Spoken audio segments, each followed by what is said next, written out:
Hi, I'm Christine Candelaria, your iVoice in Santa Cruz, California, and Lisa is my friend and a breast cancer survivor. Lisa is my first friend to be diagnosed with breast cancer, and she being a mom of young children, it really hit close to home and made me reflect on life. I found out about a year ago that I had breast cancer. A diagnosis like that is a really big shock.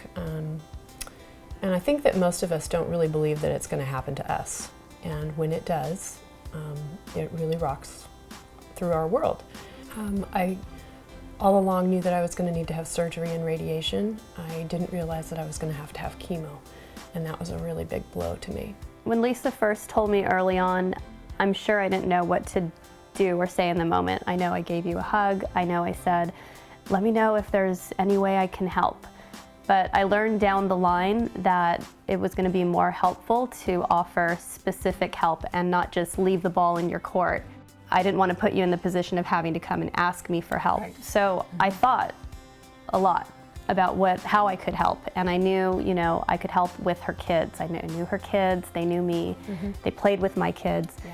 And so another mom friend of ours, we got together and we offered our help. We said, hey, we can take the kids, we can take them to the park, we can pick them up, we can feed them dinner, and then we can drop them off. And just relieve her on any days that she needed it. And I know some days you really did. Yes, especially after treatment. Yeah, the next week after treatment for me was very difficult.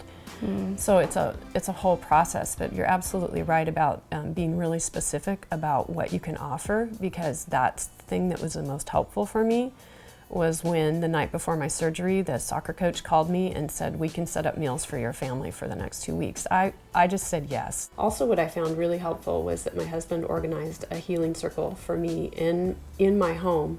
And it was about a week after surgery, and it felt really good to be surrounded by so much love. And we were singing and dancing, and all of my really good friends were here. So recently, a friend of mine texted me on behalf of a friend of hers who was diagnosed with breast cancer, asking me if I could find out from Lisa which doctor she had seen. And Lisa's response was thorough and immediate, and she basically welcomed a total stranger to call her if she needed to. It was a real honor for me, and I actually was nearly in tears when I finally realized that about a year later I got to be contributing to somebody else and to their care and to helping them get through the process. And that was really, really meaningful for me. So one of the other ways that I really felt that I could give back was speaking in support of the marijuana dispensary that I used. It was critical for me while I was going through treatment. The first half of treatment was very nauseating for me. In fact, my oncologist told me later that I was one of his most nauseous clients. And without that, I don't know how I would have made it. It made my day bearable. I would feel better within minutes. I was not a person who smoked before, and I'm not a person who smokes today. However, I do support the fact that that medicine is available, and I'm really grateful that I got to use that and that I could give back in support of dispensaries. So October is Breast Cancer Awareness Month, and I'm wondering, as a breast cancer survivor, what meaning has this taken on for you? It feels really good to me to have that kind of acknowledgement and to know that there's all the research and the work that's going on in order to find a cure.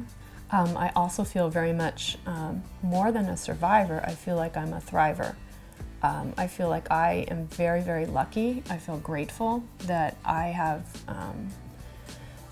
great doctors, I have a great community, I have a mother-in-law that came to support me, I have wonderful family and friends, and that's what helps me to feel like I'm thriving, I'm not just surviving anymore.